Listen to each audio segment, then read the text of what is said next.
My friend David brought over a new bicycle. This is a mountain bike from Walmart. Let's take a look at it, see if $99 will get you something you can ride on the trail. Let's start at the top, look at the features on this bike, work our way down. Has kind of some Trek DS profile handlebars, almost like a hybrid bicycle, very thin. I don't know the quality of the metal, but I assume based on Walmart. It looks like we have just a single bolt here on our stem to the handlebars.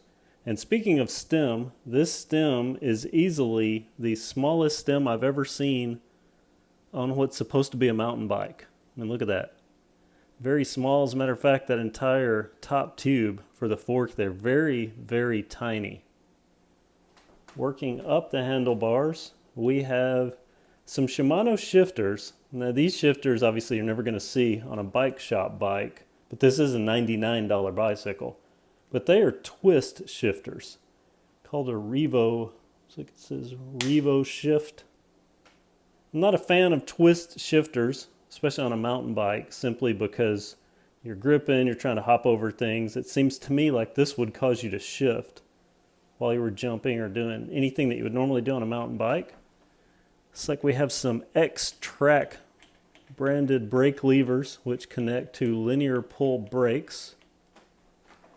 Obviously the same setup on the other side. By the way, these grips, very short and small. I think if you have bigger hands, you'd have a problem with your hand coming off. Plus they're tapered. I don't know how well you can see that. They're tapered so you don't get the same consistent grip size all the way through. Very odd. Working our way down, we have some Hyper Bicycles branding on the tube. I don't know if that's a Walmart specific branding. By the way, there is the tag, 26-inch wheels, dual suspension. So on, you have a suspension fork. Now this is interesting. I'll get to this in just a minute. On this fork, a couple of things that I've already noticed about it, and I've spent all of five minutes with this bicycle. Again, there's our linear pull brakes. Have a suspension system called HPR suspension. Yeah, HPRS, excuse me. HPRS suspension. Again, we'll talk about that in just a minute. That connects to these 26-inch tires that have some pretty decent knobs on them for a little Walmart bike. Black spoke rims. So again, 26-inch. Says it's for a 5'2" to 5'10" rider. The main frame of the bicycle is steel. It weighs quite a bit. Top tube has Shocker 26, the brand of this, or the model of this mountain bike, the brand being Hyper, which is marked on the bottom tube. It's kind of a cool flat black. That's kind of the danger of these bicycles in my opinion. Not safety-wise, but they just kind of look good. They have these kind of cool satin finish paint jobs and flat graphics. I mean, the graphics look pretty good. That connects to this arm, this frame arm that goes to the full suspension. Now this full suspension is adjustable, but we've adjusted on it. I don't notice any difference. If there is any, it's very minimal between the spring that it gives on its low setting and tighten down. Moving down, we'll get to the crankset in a minute on the other side, but the crank arms just look like cast metal. I don't know if they're steel or what they're made of. Just some plastic pedals, which are labeled left and right, I guess for the assembler. Kickstand, you want that on all your mountain bikes. And the chainstays just have Hyper 18 speed. The saddle is not very comfortable. Doesn't look like it's very comfortable, and it is not. It has the Hyper branding. There's the stem. It does have a quick release, so that's good. Let's look at the rear tire. Nothing fancy on the back, same size tire as on the front.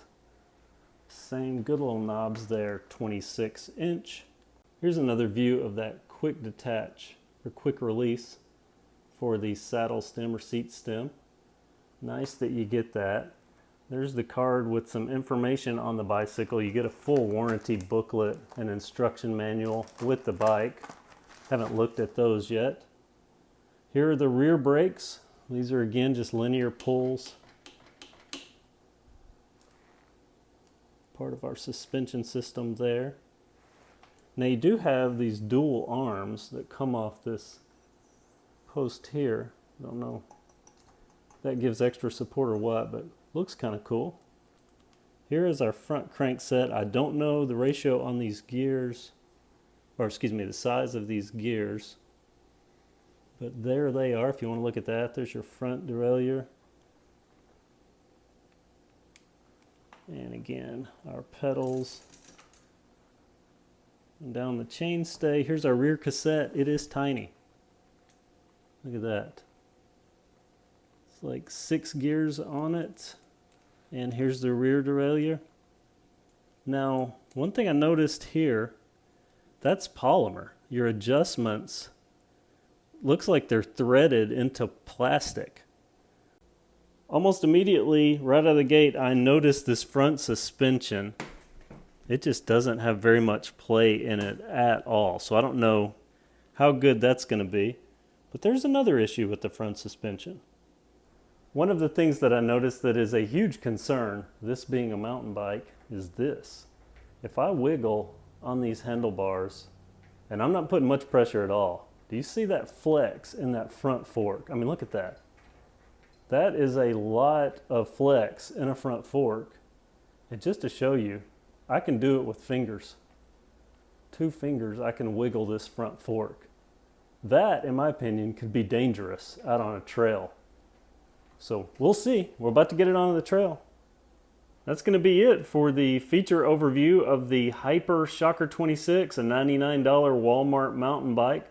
In the next video, we're going to take this bike, prep it, take it out to the trail, and see if it survives, and more importantly, if we survive on it. So stay tuned for that. Thanks for watching. Have a great day.